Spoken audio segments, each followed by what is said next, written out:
got New Kids in the Block in the house. Jay, we do Summer Thing and AOL Bill and. Well, how you guys doing today? All right. It's late night. Yeah. We're great. Good. All right. Well, we're so happy. This is a real talk show if you have mugs. It is. What's in the mugs is the question, right? Just what? water. Just water. We'll keep it clean. What? So we're so excited to have you here as the second season of Rock This Boat kicks off. Congratulations. And we have a lot of great fans in the audience. You're stepping it up. They're all waving to us. We love it. There's a cast member from season 1 right there. Ah, see? See? Oh, 2. Another one. Amazing. Love it. You guys are really stepping it up season 2. We're finding out a lot more about you. Tell us a little bit about that and what we might find out about you during season 2 of Rock This Boat. Ooh. Wow. Well, I can only say that these guys stepped up for season 2 big time. The first season featured the fans, and it was all about, pop TV is really about pop culture and fan experiences, and so it was a perfect marriage for them with the show, but it wasn't a perfect marriage for us because the fans didn't really feel like we got maybe the best representation. Certainly the fans who were in it did a wonderful job, but I think the true cruise experience needs both, and you need to see what we do. And it was a lot to ask the fans to let the cameras be there on a vacation that they paid for and saved up, a lot of hard-earned money for. And it was also a lot to ask these guys to do it because they give so much of themselves on the boat anyway, but they just were willing to put themselves out there, and it's really made the show go to a whole nother level.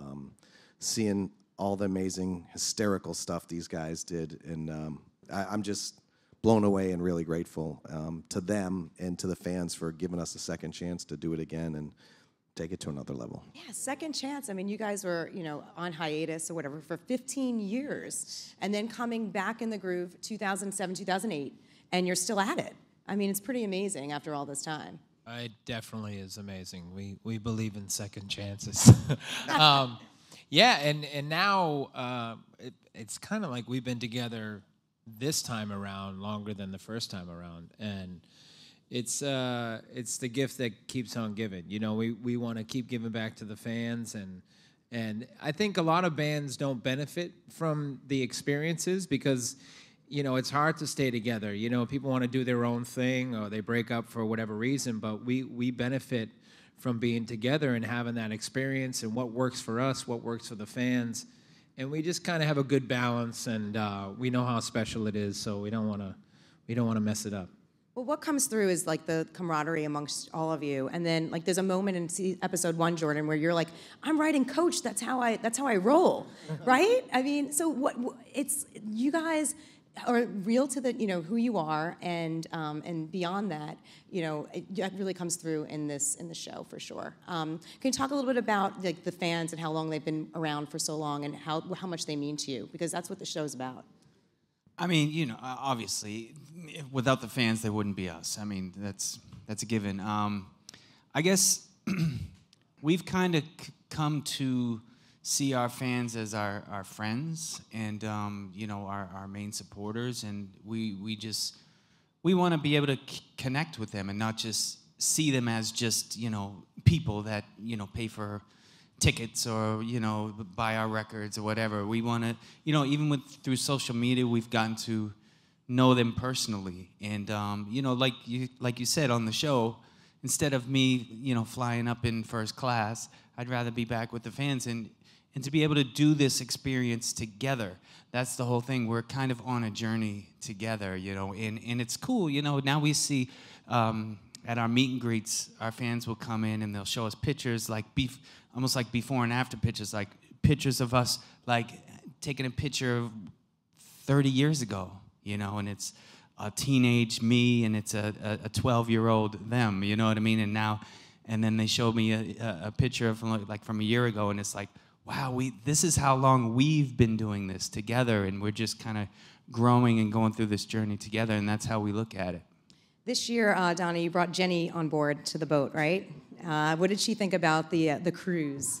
She loved it, and she's a great sport. She heard a lot about it. Her dad and sister went on it the year prior, and they were like, "You don't understand," and she was like, "Okay," and she was like, "No, you don't understand," and So she said, well, I'll go next year and see. And so for me, I work on the boat. All of us do. I mean, around the clock. I maybe sleep a half hour, 45 minutes in the morning. It's true. Yeah. And so I knew bringing her, I was like, I felt a little conflicted because she's my wife and I want to spend time with her. But she knows how important the cruise is to me personally. And she knows that, all the stuff I've said about it. So she just said, you know what? I'm just here. Just go do your thing and be with the fans and be with the guys and just have the best time. And I mean, she was really supportive. She then participated. She did her radio show from the boat, which is hysterical, and all the guys participated. It was really fun. But she got to see firsthand the true level of love and respect between us and our fans, and the gratitude that exists in this family. And I was really glad she got to see it, and grateful to her for just being a great wingman. That's what she kept saying. I'm your wingman this week. Just go. I'll be right here waiting for you when you're done. And every time I'd finish to go do the next event with the guys, she'd be right there and say, okay, baby, let's go. And on to the next thing. I love it, because now you have all the families, a lot of families coming on board. Danny, you brought your family, your daughters, right? What do they think about the boat?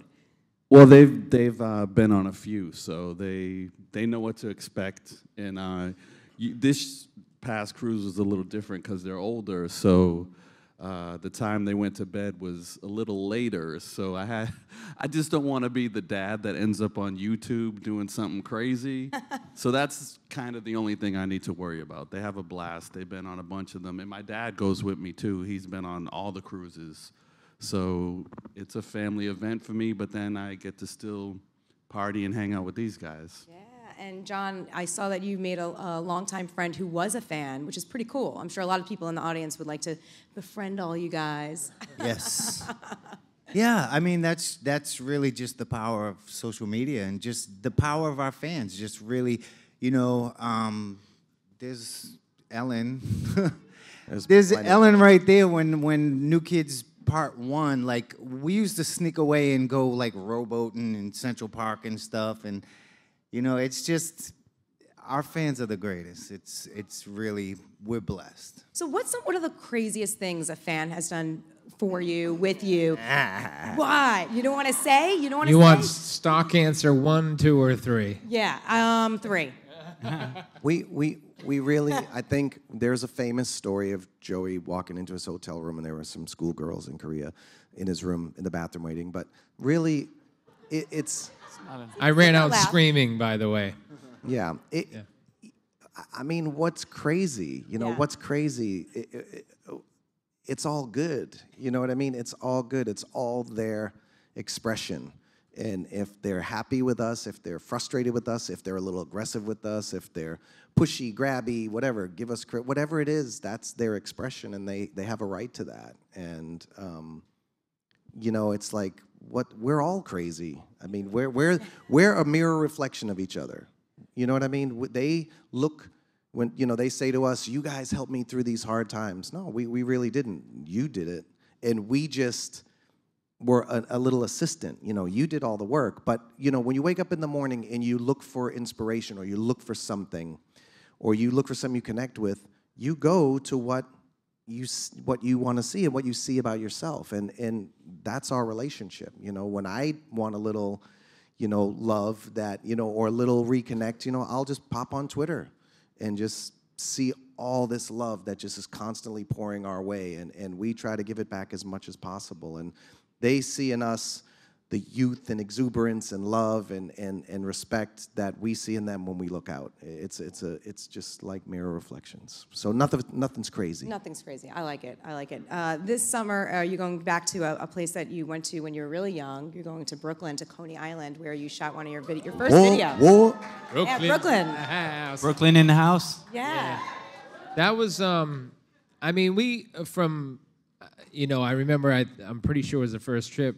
I was 13, so 15, 16, 17, we all packed in a car and drove down to New York, to have a meeting with our record company, who wasn't very crazy about us as we were still trying to make it, but we were psyched that we got to come down to New York City, you know, and this is 1985, so Times Square was a different situation, but we loved it. And I mean, New York is always, you know, it's true. If you can make it here, you can make it anywhere. And we knew, like, when we had girls chasing our van in New York City, we knew it was on, you know what I mean? They're kind of a decider in the world. And Coney Island, we did Please Don't Go Girl, our first video there. And it's a ton of memories, you know, at that time when, before it got way too crazy, we were just psyched that we were living our dreams. And so they have this new theater out there at the amphitheater, and we're only doing 2 shows this year. So one of them is going to be August 4th in Coney Island, and the other one is at the Mixtape Festival, right? That's right. That's going to in be a Hershey, cool bill, Pennsylvania. right? Yeah. Paula Abdul. Paula Abdul for the first time on stage. Boys to Men. Boys to Men, 98 Degrees. Who else? The list goes on. Ryan Cabrera. Yeah, tons of acts. Yeah. I mean, looking back, okay, so, you know, you're talking 1985. Could you have ever imagined that, you know, we're in 2016 now, that you'd be doing this still? You gotta laugh at it, John. No. I mean, when we broke up, I thought it was like done. And then in 2008, like I left my other job, and I told my business partner, I said, I'll be back in 2 months. I thought we'd just go out and, you know, do 50 show reunion, and I'd be back pounding nails. And, you know, here we are 8 years later, still going, and still, you know, have things in the works for the future and stuff. So I don't know, those nails might have to wait another 8 years. In 1998, my mom was 46, and I'm 46 right now. So the thought that we would be doing at my mom's age at that time, this stuff still unfathomable. But you know, here we are, and I think we're enjoying it more than ever, doing it better than ever, and are really blessed for the second go-round, because I think we get it. I think we were young the first time around, and it's hard to feel like you deserve all that success, and also hard to deal with the negative stuff that comes with it, but this time around, it feels right, and it's the fans, they are the 6th member. They are just as big a part of it. And you're one of the few boy band groups out there. We don't have One Direction anymore. Well, we have Backstreet Boys, maybe 98 Degrees, but you're really like lasted pretty much the longest at this point. So it's pretty incredible. So you said new things coming down the pike. What kinds of things are in the works? Do we have any new music in the works, maybe? Well, yeah. I mean, we're throwing it around right now. What it will be exactly, we don't know. But it is a thought, and with a thought comes a product. So, How does that work for you? I mean, you decide, okay, we're going to make some new music, we're going to, like, you know, write some songs, team with some producers and songwriters. How does that all come together? You just start sniffing around for music and see what happens. The inspiration can come from anywhere, but it seems like since we've come back together, music was always the catalyst for the next big adventure, and music has always been an integral part of it. You know, I think for us, making new music is important because it gives the fans something new to look forward to, but it also gives us a chance to mix it up. You know, we love doing the classics, obviously, and we do all of them in concert, but it's nice to have some fun things to throw around, and so we're putting it out in the universe that it's music time again, and we'll see what the universe has in store for us. A song is going to come from somewhere, and it will light the spark, and then we'll be off to the races again. Yeah, 15 years from now, maybe we'll see you back up on stage still, you think? Maybe? Yeah? We're there? I'll be on a scooter. But, you know, part of the Rock This Boat, we see you guys, you know, you working out, staying in shape, but that's important to you, right? I mean, you all look really good. So how important is working out and staying in shape to you, and how often do you do it? Because you were like, oh, I need to lose this weight.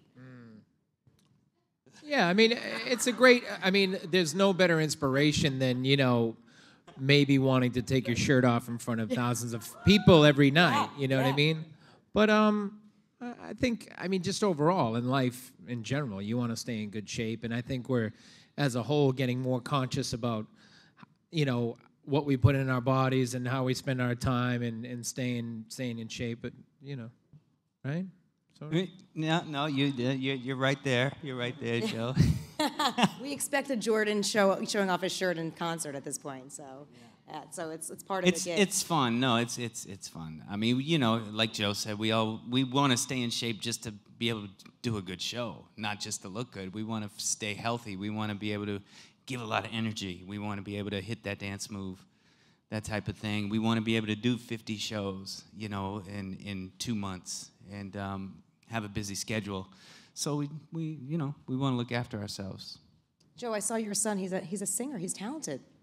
Yeah, he is very talented. I mean, he does it because he loves it. Nothing too serious, but he loves to perform. It's definitely in his genes, and he also wants to be a Major League Soccer player too. So either he's way, got big plans. Either way, he's in good shape. Yeah. Take me back to that time, that height, when you were, in 1980, 85.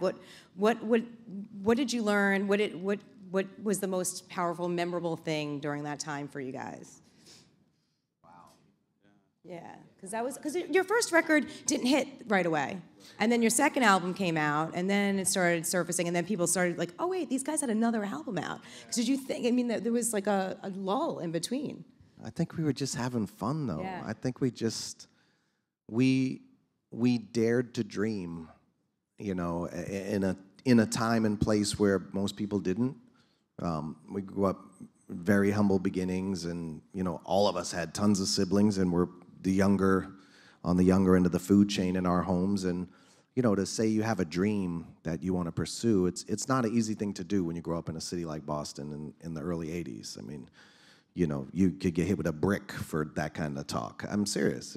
But for whatever reason, we kept believing, whether it was, our connective relationship. If one guy started to slip, somebody else might be there to pick him up and say, hey, let's hang in there a little longer. Whatever it is, though, we were having so much fun and performing, and, I think we all, and I don't want to speak for everyone, but I think all the guys would agree, I think we all believed it was just a matter of time before it happened. Now, what it was going to be, nobody knew, Right. but, we believed that it would happen, and it did. Yeah, and it's A lot. When you say 85 and 86, I think one of the things that we learned, and I don't even know if we learned it, but we went through it. We worked hard on our first record, and it totally flopped. It flopped, like totally. And like Donnie was saying, we believed, and I think that might have been the greatest lesson, is that, if that happened now, or to somebody, you can get depressed about it. We didn't. We just kept going. We believed it. We had the love for it. And I think that might have gave us the greatest lesson, because we kept going and we followed our hearts, and the next album just took off. I love that. Well, we have a couple of minutes left, but before I do, I want to kind of do a little quick rapid-fire favorites question. So it'll be easy. I'll be easy on you guys. So we'll start with John. Your favorite movie?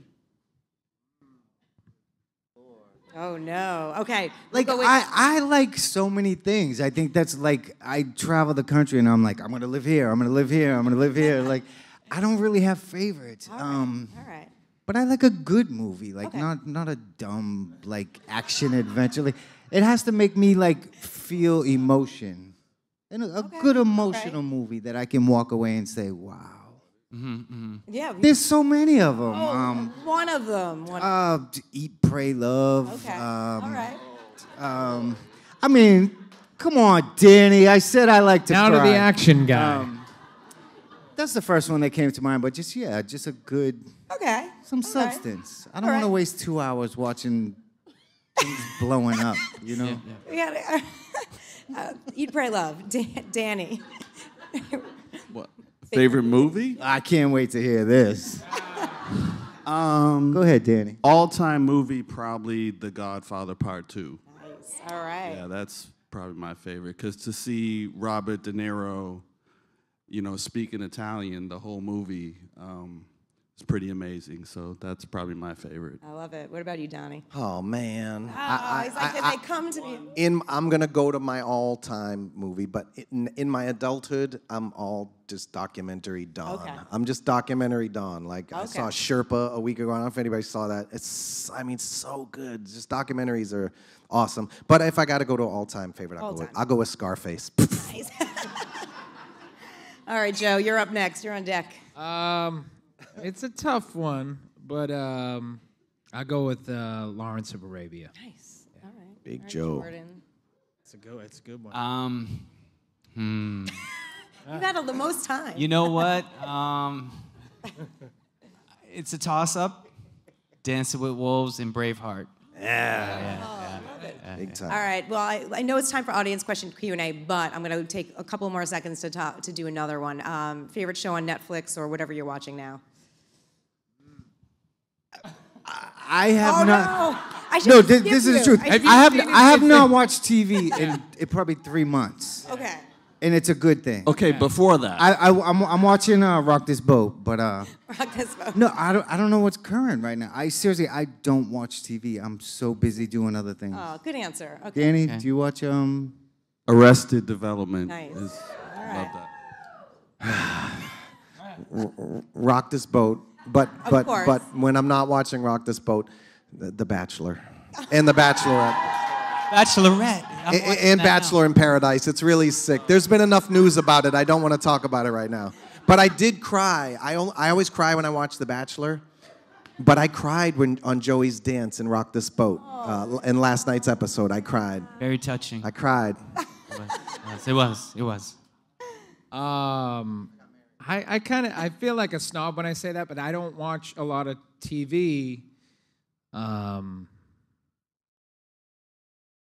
of writing one now, but I can say a little something. Yeah. It might be kind of official. I can't say that. You could say it, Joe. Maybe I'm writing break a some show news here? that probably is going to be on Pop TV. So. Yeah. Nice. Yeah, I'm writing my own show with a little help from this guy over here. So, Hey. What's the which is premise? ironic. Here we go. I'm letting the cat out of the bag. Yeah, It's an exaggeration of maybe my life, but not really. But back, maybe 5 years ago, my life. Okay. Yeah. I can't wait to see this. Yeah, It's hysterical. yeah, it's funny. It's funny. great. It's a comedy. It's So a great show. I just let the cat out of the bag. Sorry, Pop TV. That's because all right. they really know Breaking how to news roll here at shows AOL out, Build. and I probably shouldn't have said that. But I don't watch a lot of TV. I don't know what it is. But sorry. I love it. We can't wait to see it. All right, Jordan, you're TV shows, TV shows. series. Rock This Boat can't be the answer. Okay. Yes. Well, I'm waiting for. I hope like Narcos Part 2 comes out on Netflix. Oh, okay. Yeah. But The Killing. There's a show on Netflix called The Killing. You got to see it. It's awesome. And then an old school one would be The Wire. The Wire. It's one of my favorites. Yeah. Quality. Jordan likes quality TV. Unlike me. All right. I think we're out of time. I know you guys are probably very excited about that. But we have audience question Yeah. Q&As. We'd love to hear from your fans in the crowd because I'm sure they have great questions. Hi. If someone told me when I was 12 that I'm going to be in the same room with you, I wouldn't have believed it. So thank you AOL, and thanks for coming. I was wondering if any of your kids were like crazy fans of someone and you got to experience it from the parent side.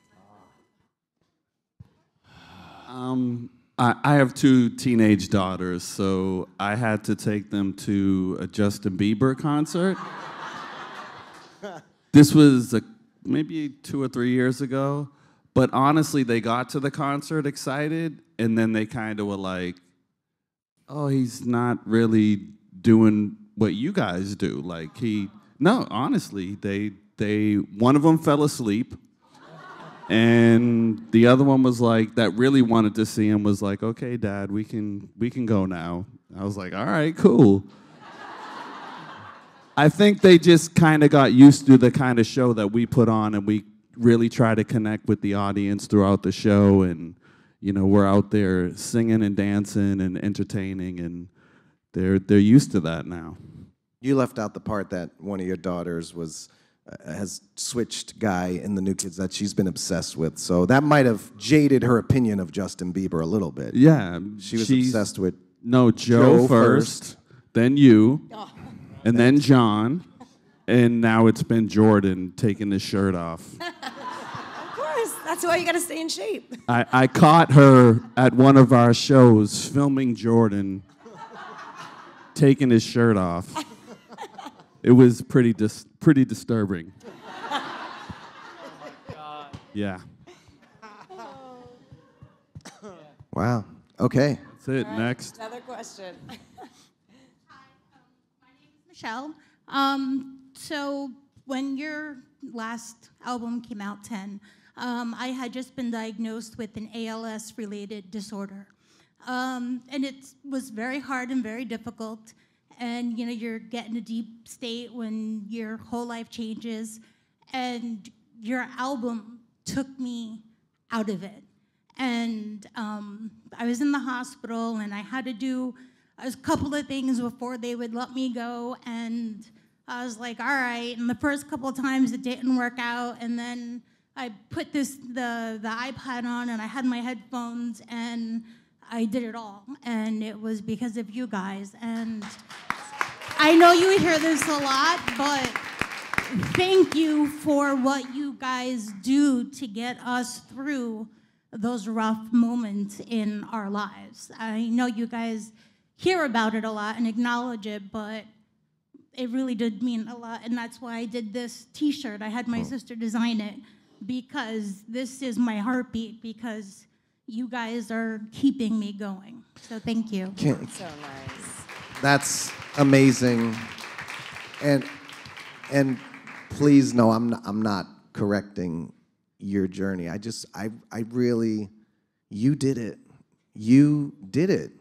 You had the diagnosis. You had to fight it. You had to beat it. You had to step up, and you turned to us for a little bit of help. That's all. You went for what's comfortable, and you said, you know, I want to listen to this album, but that's you. And I don't mean to diminish what you just said in any way. Yeah, I take like a great pride in letting you guys know, because we hear stories like yours, and it's you. It's all of you guys who are overcoming challenges in your life, losing loved ones. You are doing it. We're just something that you say, I need a little boost right now. Let me get my New Kids. And something in the music or something in the performance, whatever might touch you, but you're looking just for something to just give you a little nudge for your fight and your journey. And we honor what you said and have so much gratitude for you saying that, and also want you to know, acknowledge you in this. Acknowledge the fight that you are putting up. It matters, you know. It's one time your CD player might not work, but you still get up and face the day. And that's, it just, if I could get any message to you guys, if we could, it's just always acknowledge yourself too. You know, we're part of your fight. We're with you, but you're the one you're the warrior. You are. And any wind we can put in your sails to push you along, so be it. And that's what I mean about being mirrors. You know, it's, you look for what you know is going to make you feel comfortable on your journey. And, you know, if I could, the way you guys look at us is the way I pray the love and energy in your eyes is what you guys see in mine, in our eyes, when you see us. It's like, I pray that same spirit and love is right here, as clear as a bell as it is in you guys' eyes. It just, we are in this together, but you guys have to acknowledge your amazing bravery and courage and all the things you're overcoming in your lives every day. And That was wonderful. Yep. Thank you, Donnie, for that. And I just want to add, too, is that when we hear those stories from the fans, the fan becomes the inspiration for us. We're all in this together, and we see you overcoming something. The same thing could happen to any one of us. And you're leading the way. So we get inspired by you. You're the hero. That's great. I think we have time for one more question. Hi guys, thanks for being here. I just wanted to know what's next for you guys. What does the future hold? What's the next thing you guys are going to be doing? We try to keep it simple. So right now we have obviously Rock This Boat, season 2's on TV. And then we have our show in Coney Island, August 4th, Mixtape, August 6th. And then our 8th cruise is October 20th, going on in New Orleans. And then, yeah, and then we'll see from there. I mean, hopefully there's much more to come from us. Yeah, well, thank you so much. We hope so too. So thank you so much for coming in today. Rock This Boat, Pop TV.